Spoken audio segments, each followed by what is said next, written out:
और इस वीडियो में हम लोग बात करेंगे एल्केन के प्रिपरेशन को लेकर के बेसिकली। ठीक है, तो ज़्यादा टाइम नहीं लेते हुए शुरू करते हैं। Preparation of alkene.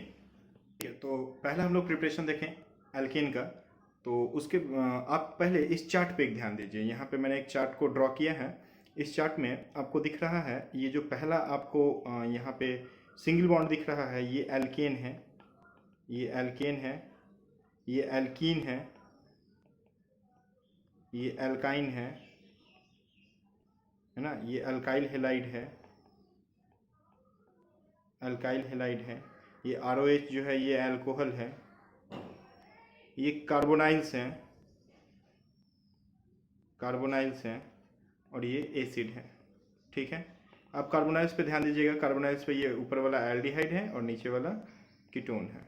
ठीक है, तो हम लोग को क्या करना है, एल्केन का प्रिपरेशन करना है। एल्केन का प्रिपरेशन करना है मतलब कि हम लोग को इस कंपाउंड को बनाना है। ठीक है, अब एल्केन का प्रिपरेशन यहाँ पे जितने भी कंपाउंड आपको इस चार्ट में दिख रहे हैं, like alkene, alkyne, alkyl halide, alcohol, aldehyde, ketones and acid, ये सारे कंपाउंड्स क्या कर सकते हैं, एल्केन का प्रिपरेशन कर सकते हैं। इसका मतलब क्या है, एक स्टेप में ये लोग क्या कर सकते हैं, एल्केन को दे सकते हैं। ठीक है, तो पहला हम लोग प्रिपरेशन देखेंगे from alkene and alkyne. From alkene and alkyne मतलब अनसेचुरेटेड हाइड्रोकार्बन से हम लोग प्रिपरेशन देखेंगे एल्केन का। तो आप एक चीज देखो कि CnH2n एल्कीन होता है, यहां से हमको बनाना है CnH2n+2 एल्केन को। CnH2n-2 एल्काइन होता है और यहां से हमको बनाना है CnH2n+2 एल्केन को। तो एल्कीन हो या एल्काइन हो, अगर आपको एल्केन बनाना है, इन दोनों को अगर आपको एल्केन में कन्वर्ट करना है, एल्केन को प्रिपेयर करना है इन दोनों से, तो आप देखो कि दोनों ही जनरल फार्मूलाज में, यहाँ का ये जनरल फार्मूला और यहाँ ये एल्कीन और एल्केन के जनरल फार्मूला में क्या आपको दिख रहा है, दोनों के जनरल फार्मूला आपको डिफरेंस दिख रहा है सिर्फ 2 हाइड्रोजन्स का। तो अगर हम यहाँ पे हाइड्रोजन को डाल दें, मतलब हाइड्रोजिनेशन करवा दें, तो हाइड्रोजिनेशन अगर हम करवा देंगे तो alkene gets converted to alkane. Alkyne में भी हमको क्या दिख रहा है कि अगर हम यहाँ पे 2H2 डाल दें, 2 एल्काइन डाल देंगे, 2H2 अगर डाल देंगे तो एल्काइन जो होगा वो क्या हो जाएगा, एल्केन में कन्वर्ट हो जाएगा, है ना। मतलब कि एक चीज फिगर आउट हो रहा है यहाँ पे कि एल्केन या एल्कीन या एल्काइन दोनों में से किसी को भी अगर हमको एल्केन में कन्वर्ट करना है तो हमको उसमें क्या डालना है, हमको उसमें हाइड्रोजन डाल देना है, मतलब हाइड्रोजिनेशन करवा देना है। तो कभी भी अगर आपको किसी भी अनसेचुरेटेड हाइड्रोकार्बन में हाइड्रोजिनेशन करवाना है तो आपको कैटलिस्ट यूज करना होगा। आप वहां पे कुछ कैटलिस्ट को यूज कर सकते हैं। तो हम एक स्टेटमेंट यहाँ पे पहले छोटा सा लिख देते हैं। स्टेटमेंट मेरा रहेगा कि alkene are reduced to alkane by hydrogen by reduced into alkane। ठीक है,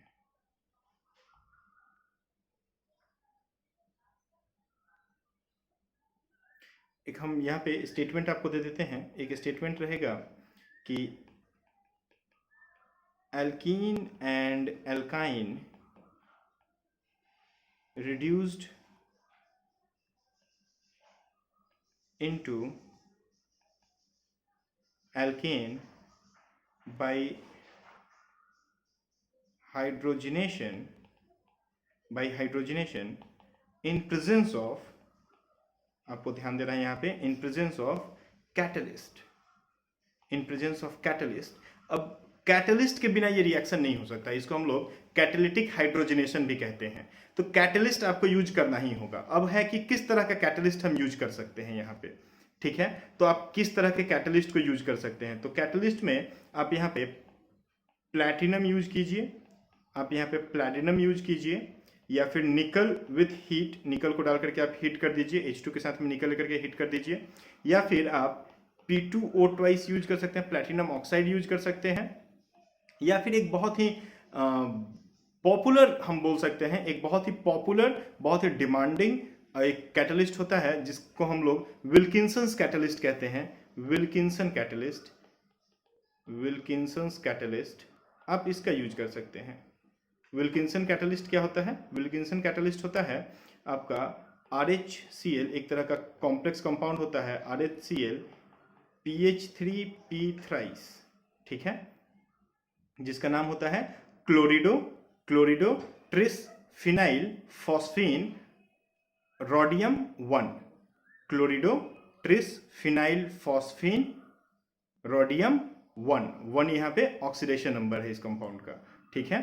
तो इस कंपाउंड को हम लोग यूज कर सकते हैं। बेसिकली विल्किंसन कैटलिस्ट का यूज किया जाता है, वाइडली यूज किया जाता है किसी भी एल्केन को एल्केन में कन्वर्ट करने के लिए। किसी भी एल्कीन को एल्केन में कन्वर्ट करने के लिए जब हम लोग हाइड्रोजनेशन करते हैं तो उस हाइड्रोजनेशन के टाइम पे हम लोग विल्किंसन कैटलिस्ट को बहुत वाइडली यूज किया जाता है, ठीक है। तो इस बात का आप ध्यान दीजिएगा कि आप यहाँ पे ये 5 में से कोई भी एक कैटलिस्ट डाल सकते हैं। ये सारे कैटलिस्ट क्या करवाते हैं? किसी भी एल्कीन या किसी भी एल्काइन को के अंदर में रिडक्शन करवा देते हैं, हाइड्रोजन को ऐड करवाते हैं और उसको एल्केन में कन्वर्ट करने में हेल्प करते हैं। जैसे कि अगर हम यहाँ पे आपके लिए एक रिएक्शन को ड्रॉ करें तो एक एल्कीन हम लिखते हैं, एक अनसिमेट्रिकल एल्कीन हम लेते हैं। इस एल्कीन में हमको H2 को ऐड कर देना है ना, H2 को ऐड कर देना है। अब आप यहाँ पे कोई भी कैटलिस्ट यूज कर जाइए, जो भी ऊपर में हम लोग कैटलिस्ट यहाँ पे लिखे हैं, यहाँ पे जो भी कैटलिस्ट हम लोग लिख करके रखे हैं, यहाँ से कोई भी एक कैटलिस्ट आप यूज कर दीजिए। आपका जो एल्कीन है, मतलब कि यहाँ पे आप ध्यान दीजिए, ये जो आपका ओलिफेनिक कार्बन है, ये ओलिफेनिक कार्बन के अंदर में रिडक्शन हो जाएगा और ये रिड्यूस होकर के क्या बन जाएगा? एल्केन में आ जाएगा, है ना, एल्केन में आ जाएगा, ठीक है। तो ये आपका कुछ इस तरीके का बन के रेडी हो जाएगा, है ना। ये आपका एल्केन बन गया। आप ध्यान दीजिए यहाँ पे, ये देखिए रिडक्शन हो गया। जो हाईलाइटेड पार्ट है वहाँ पे आपको रिडक्शन दिख रहा होगा, ठीक है। तो रिडक्शन हो गया। इस तरह के रिएक्शन को हम लोग इलेक्ट्रोफिलिक एडिशन रिएक्शन कहते हैं। इलेक्ट्रोफिलिक एडिशन रिएक्शन कहते हैं। एल्कीन के अंदर में इलेक्ट्रोफिलिक एडिशन रिएक्शन हुआ और 2 हाइड्रोजन आकर के एल्कीन में ऐड हो गए और एल्केन का प्रिपरेशन कर दिए, ठीक है।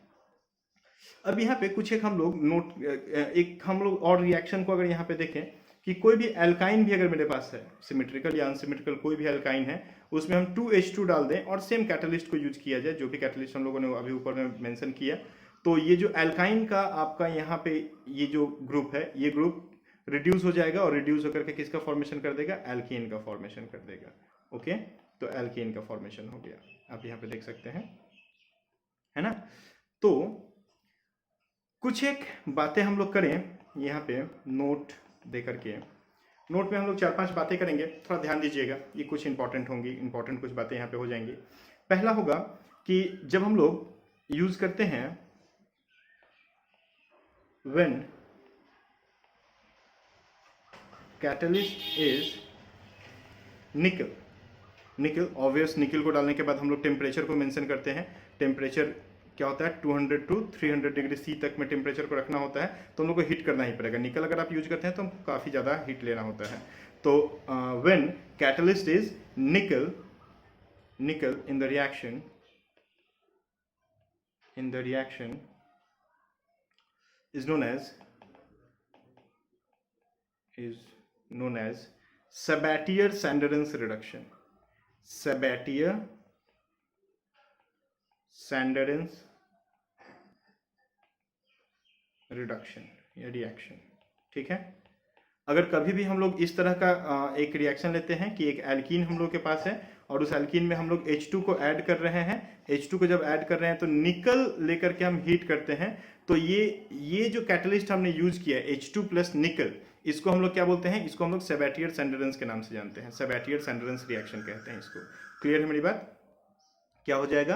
रिडक्शन हो जाएगा। किसका रिडक्शन हो जाएगा? तो एल्कीन का जो ओलिफेनिक ग्रुप है उसका रिडक्शन हो जाएगा। दोनों ही डबल बॉन्डेड कार्बन पे एक एक हाइड्रोजन आकर के ऐड हो जाएगा, ठीक है। दूसरा हम लोग अगर नोट में बात करें, एक पॉइंट पे, तो दूसरा पॉइंट क्या होगा कि अगर हम लोग प्लैटिनम या प्लैटिनम कैटलिस्ट के जैसा यूज करते हैं तो हम लोग इसको यूज करते हैं at ordinary temperature and pressure. हम लोग ऑर्डिनरी टेम्परेचर या प्रेशर पे यूज कर सकते हैं। थोड़ा सा रूम टेम्परेचर से थोड़ा सा टेम्परेचर को एक्सीड करना होता है और ये रिएक्शन हो जाता है, फिर निकल जितना हीट करने की जरूरत नहीं पड़ती है। थर्ड हम लोग एक बात कर सकते हैं कि रेनी निकल, ये थोड़ा सा ध्यान देना बेटा, ठीक है। रेनी निकल, यहां से क्वेश्चंस आते हैं। रेनी निकल एट रूम टेम्परेचर हम लोग ले सकते हैं कैटलिस्ट के जैसा। रेनी निकल एट रूम टेम्परेचर पे हम लोग ये रिएक्शन करवा सकते हैं। और रेनी निकल क्या होता है ना, रेनी निकल क्या होता है, तो रेनी निकल होता है कि अगर निकल को हम लोग एल्यूमिनियम के साथ में एलॉय बना करके और उसको हम लोग विथ NaOH अगर हीट करें तो हम लोग को रेनी निकल ऑब्टेन होता है। हम यहाँ पे इस चीज़ को लिख देते हैं कि रेनी निकल इज ऑब्टेन्ड बाय बॉइलिंग निकल एल्यूमिनियम विथ NaOH, बिल्कुल विथ NaOH, है ना। तो एल्यूमिनियम जो होता है ये डिसॉल्व कर जाता है। एल्यूमिनियम क्या होता है, एल्यूमिनियम डिसॉल्व कर जाता है और जो निकल होता है ये ऑब्टेन्ड होता है, ये ऑब्टेन्ड होता है और ऑब्टेन्ड इन फाइनली डिवाइडेड स्टेट। ठीक है, तो आप कैटलिस्ट के जैसा क्या कर सकते हो, कैटलिस्ट के जैसा आप H2 जब ऐड कर रहे हो किसी भी अनसैचुरेटेड हाइड्रोकार्बन में, तो आप H2 के साथ में निकल प्लैटिनम को यूज कर सकते हैं। निकल अगर आप यूज करते हैं तो आपको टेम्परेचर को ज्यादा रखना होगा, और निकल के जगह पे आप रेनी निकल का भी यूज कर सकते हैं। अगर आपको temperature 200 to 300 degree C temperature आप नहीं देना चाहते हैं तो आप क्या कीजिए, रेनी निकल को यूज कीजिए। ठीक है, तो रेनी निकल को आप रूम टेम्परेचर पे डाल सकते हैं, आपका रिएक्शन हो जाएगा, है ना। ध्यान रखिएगा, रेनी निकल को रूम टेम्परेचर पे हम लोग डाल सकते हैं क्योंकि रेनी निकल ऑलरेडी अपने मॉडर्न स्टेट में चला जाता है यहाँ पे। ठीक है, तो कोई भी एल्कीन या कोई भी एल्काइन आपका जो है वो कन्वर्ट हो जाएगा। यहाँ पे आपको बहुत ज्यादा एक चीज पे ध्यान देना है, वो क्या है, विल्किंसन कैटलिस्ट। मैं फिर से रिपीट कर दे रहा हूँ, विल्किंसन कैटलिस्ट। ठीक है, चलिए हम लोग अगले प्रिपरेशन की तरफ में आते हैं। तो अगला जो प्रिपरेशन है वो प्रिपरेशन है आपका फ्रॉम एल्काइल हेलाइड, है ना। तो नेक्स्ट प्रिपरेशन की तरफ आ जाते हैं, एल्केन का from alkyl halide.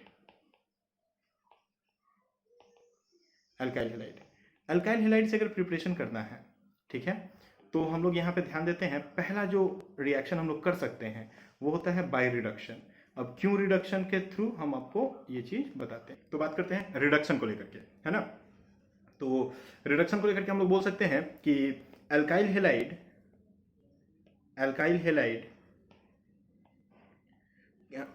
Can be reduced to corresponding alkanes by the following reducing agents। हम लोग फॉलोइंग रिड्यूसिंग एजेंट्स को यूज कर सकते हैं किसी भी अल्काइल हेलाइड को एल्केन में कन्वर्ट करने के लिए। ओके, तो किसी भी अल्काइल हेलाइड को अगर एल्केन में कन्वर्ट करना है तो हम लोग इस रिड्यूसिंग एजेंट्स को, हम लोग फॉलोइंग रिड्यूसिंग एजेंट्स को यूज कर सकते हैं। अब बात है कि आप कितने रिड्यूसिंग एजेंट्स के बारे में जानना चाहते हैं। ठीक है, कितने रिड्यूसिंग एजेंट्स के बारे में, आप कितने रिड्यूसिंग एजेंट्स को आप याद रख सकते हैं। तो पहला रिड्यूसिंग एजेंट हम आपके लिए लिख देते हैं, वो है Na+C2H5OH। ठीक है, दूसरा रिड्यूसिंग एजेंट जो आप यूज कर सकते हैं, चलो हम एक काम करते हैं 1 2 करके लिखना शुरू करते हैं, नहीं तो फिर आगे कहीं कंफ्यूजन हो जाएगा। ये भी लिखेंगे तो 1 हो गया। 2 में सोडियम बोरॉन हाइड्राइड को हम लोग NaBH4 को यूज कर सकते हैं। हम लोग ट्राईब्यूटाइल टीन हाइड्राइड को यूज कर सकते हैं। हम लोग Na+C2H5OH को यूज कर सकते हैं। हम लोग यूज कर सकते हैं यहाँ पे जिंक कॉपर का couple in ethanol, in presence of ethanol, है ना, C2H5OH। ठीक है, हम लोग इसको यूज कर सकते हैं। साथ ही साथ हम लोग यूज कर सकते हैं आपका Zn+HCl को यूज कर सकते हैं। हम लोग यहाँ पे यूज कर सकते हैं आपका Zn+CH3COOH को यूज कर सकते हैं। हम लोग Redp+HI को डाल सकते हैं, Redp+HI को डाल सकते हैं। क्या हो रहा है भाई, Redp+HI को डाल सकते हैं, है ना। हम लोग और बहुत से रिड्यूसिंग एजेंट्स के बारे में यहाँ पे देख लेते हैं, जैसे AlHG+C2H5OH को डाल सकते हैं। साथ ही साथ हम यहाँ पे Zn+NaOH को यूज कर सकते हैं। तो वो 10 है ना, और अगर आपको जानना है तो चलो हम आपको 11 बताते हैं, एक और बताते हैं, है ना।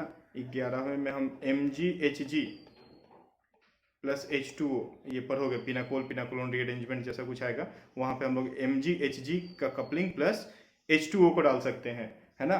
इसके साथ ही साथ एक और आपको हम बता देते हैं, आप H2 प्लस प्लैटिनम या निकल को यूज कर सकते हो, जो सेबेटियर सेंट्रेंस हम लोग बोलते हैं।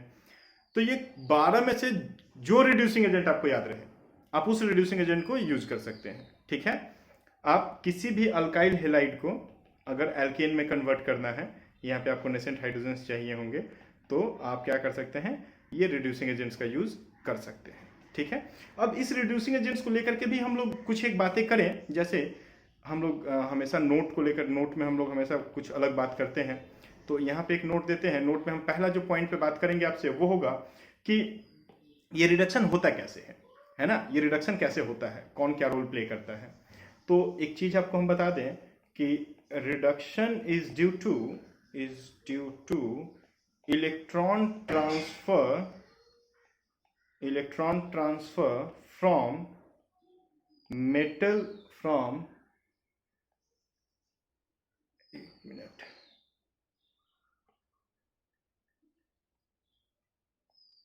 from metal to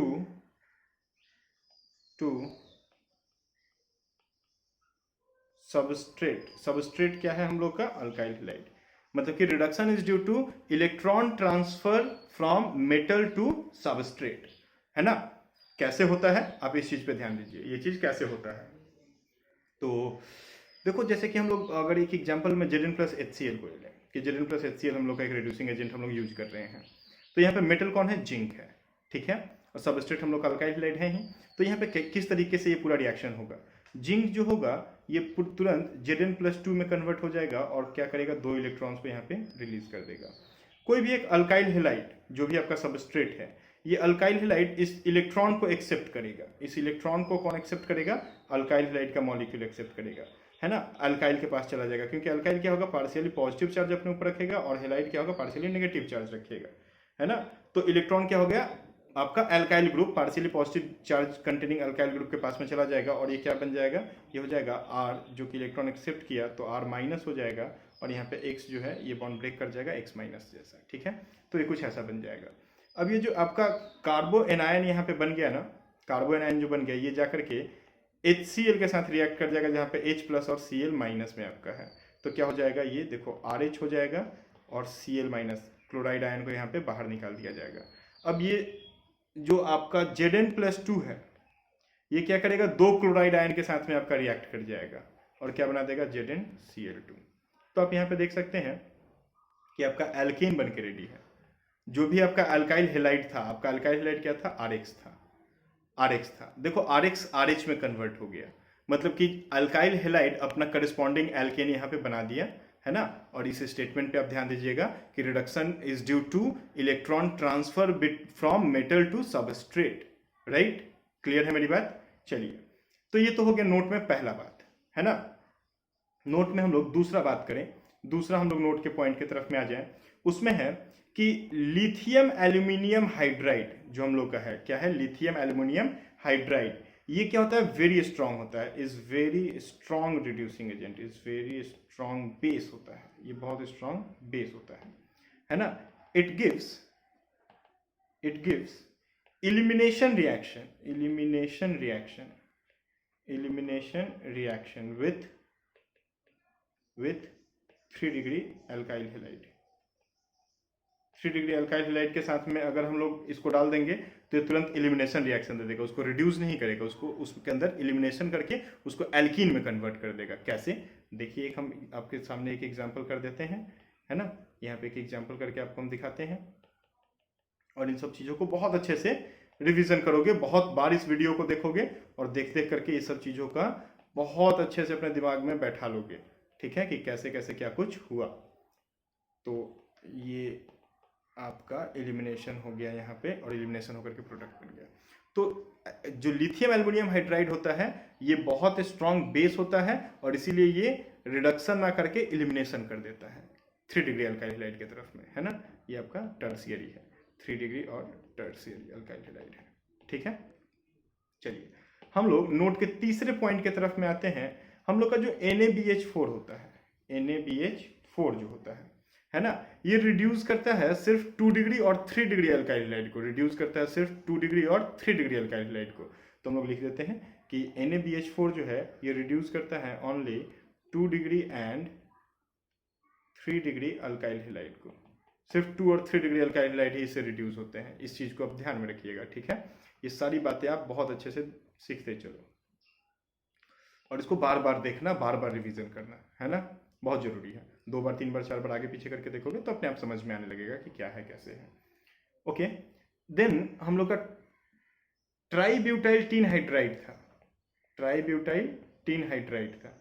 तो ट्राईब्यूटाइल टीन हाइड्राइड जो होता है ये सबसे अच्छा, वन ऑफ द बेस्ट माना जाता है, ठीक है।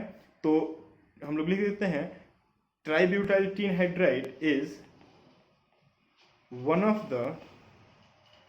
the most useful reagent, one of the most useful reagent because it reduces only halides, because it reduces only halides and halides के साथ ही साथ ये नाइट्रो ग्रुप को भी रिड्यूस कर देता है, ठीक है, हेलाइड्स एंड नाइट्रो एल्केन, ठीक है, नाइट्रो एल्केन अल्काइल हैलाइड को रिड्यूस करता है और साथ ही साथ नाइट्रो एल्केन को भी रिड्यूस करता है, ठीक है। और एक चीज पे आप ध्यान दो कि उसके अलावा ये दूसरे किसी फंक्शनल ग्रुप के साथ कोई रिएक्शन नहीं शो करता है, और यही इसकी सबसे खासियत होती है, सबसे अच्छी इसकी खासियत यही होती है, ठीक है, कि it has no effect on other functional groups, कोई अदर फंक्शनल ग्रुप के साथ कोई इफेक्ट इसका नहीं होता है, ठीक है। जैसे आपको एक हम एग्जांपल देते हैं और इसके ऊपर हम क्या करते हैं, स्टार बना देते हैं, ठीक है, ये बहुत इंपॉर्टेंट, हम इसको कर देते हैं। यहाँ पे आपको एक एग्जांपल दे रहे हैं, ध्यान दीजिएगा एग्जांपल के ऊपर में, कि मेरे पास एक कंपाउंड है लाइक CH2Br यहाँ पे अटैच कर देते हैं और CH2CHO कर देते हैं। अब आप ध्यान दीजिए, हम 2 फंक्शनल ग्रुप को ले लिए हैं, हम एक क्या कर दिए हैं यहाँ पे ब्रोमीन ले लिए, एक ब्रोमीन ले लिए और एक क्या कर दिए CH2 कर दिए। तो एक हम अल्काइल क्लोराइड, एक अल्काइल ब्रोमाइड हम एक तरफ रखे हैं और एक तरफ में हम एल्डिहाइड ग्रुप को डाल दिए हैं। और अगर इसके ऊपर में हम लोग क्या डालें, इसके ऊपर में हम लोग ये अपना ट्राईब्यूटाइल टीन हाइड्राइड को डालेंगे ना, तो ये ट्राईब्यूटाइल टीन हाइड्राइड जो हम लोगों का है ये क्या करेगा, ट्राईब्यूटाइल टीन हाइड्राइड जो हम लोगों का है ये जाकर के सिर्फ रिएक्ट करेगा इस ग्रुप के साथ में, ये अल्काइल हैलाइड ग्रुप के साथ में, ठीक है। ये कोई रिएक्शन नहीं शो करने वाला है इस एल्डिहाइड ग्रुप के साथ में। क्लियर है मेरी बात? Because it has no effect on the other functional group, it only reduce what, alkyl halides and nitro